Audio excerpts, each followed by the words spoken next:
Please allow me to get straight to the point this morning. What are you searching for? What am I searching for? What are each of us gathered here this morning truly searching for? What is it in our lives that we are seeking after? I truly believe that we are all searching for something. And perhaps that is why Google is one of the most profitable companies in the entire world. To think that this thing called a search engine can provide information on most anything is astounding. And let me tell you, that is a long way away from what I grew up with Encyclopedia Britannica. Perhaps you come here this morning, the dawn of a new year, searching for truth, for peace, joy. Maybe you're searching for a new product, a mate, a new job. Maybe it's financial advice. Maybe you're searching for a home, a car, or just a getaway. We're all searching for something. Now, many of us call this a New Year's resolution, but I like to call it this morning, life. Life. We are all searching for something. And I believe that's the Christmas story. That's the story of Epiphany. It is a lesson in searching and seeking after something. Travel with me for a moment. Take the example of King Herod. King Herod was searching for only one thing: power. That was his lifelong quest. Oftentimes, I believe we gloss over the madman that Herod truly was. He was a bloodthirsty tyrant who murdered his own wife, extended family members, government officials, and even his own children.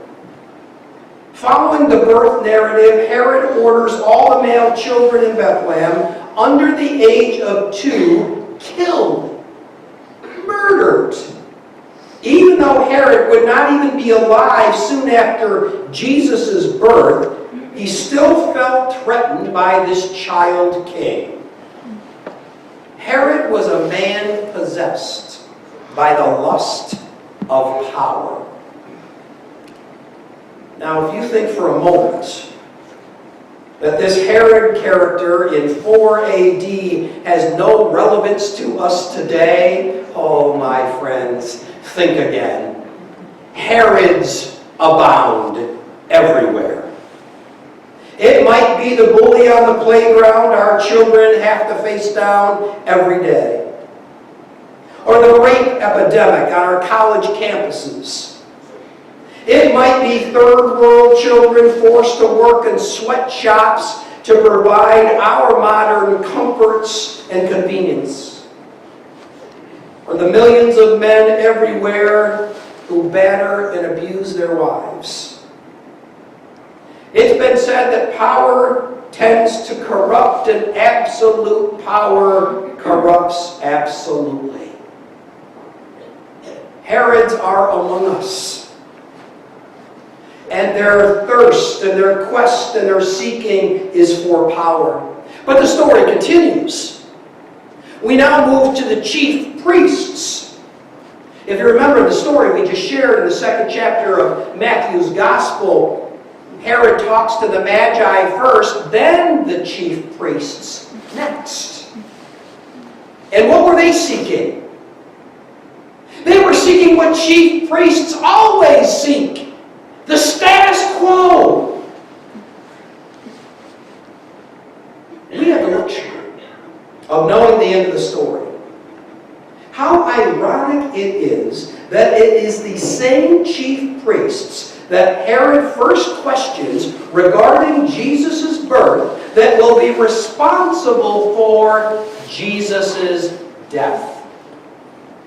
Isn't that amazing? The same chief priests were there in the beginning and were there at the end. But more ironic is that none of this would have happened to Jesus if he would have left well enough alone. Just fall in line, Jesus. Follow the status quo. Today, we call that tradition. Just follow the tradition, Jesus. The church, Big C, has always loved its tradition and often has seen its role to preserve and maintain this tradition, which at times has been its greatest strength and also its most profound weakness. And the church's constant lust for tradition is the question, what do you do with the troublemakers? What do you do with the rabble-rousers? What do we do with those who want to disrupt the status quo? Well, in the case of Jesus, you crucify him. My epiphany in this reflection was uncovered with this thought. I find it ironic that the very one that we worship, the one we adore, the one we glorify, in most churches would never be allowed to be their pastor. Let that sink in for a moment. It is my humble opinion that Jesus wouldn't last 30 days in most local churches.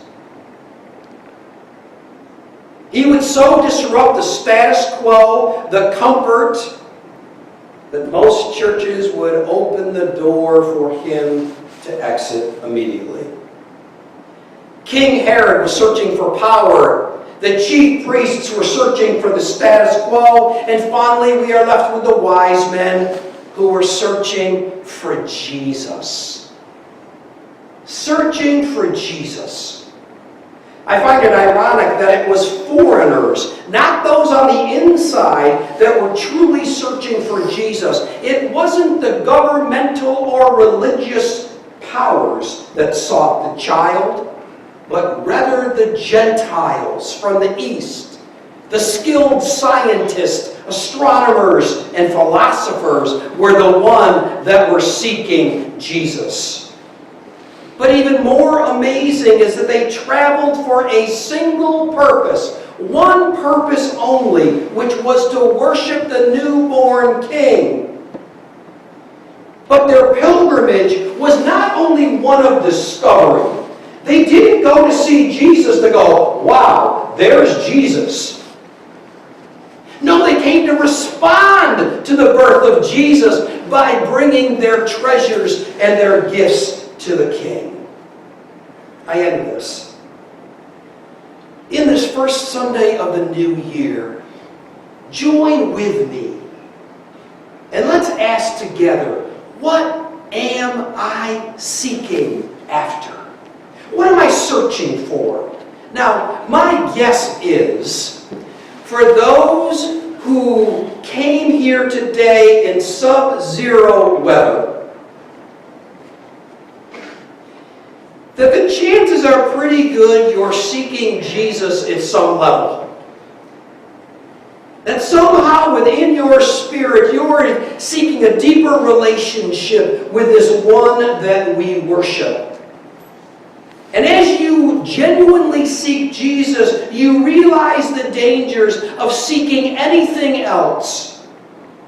Because so often those things we seek after, like power or the status quo, are often the very enemy of the one we seek.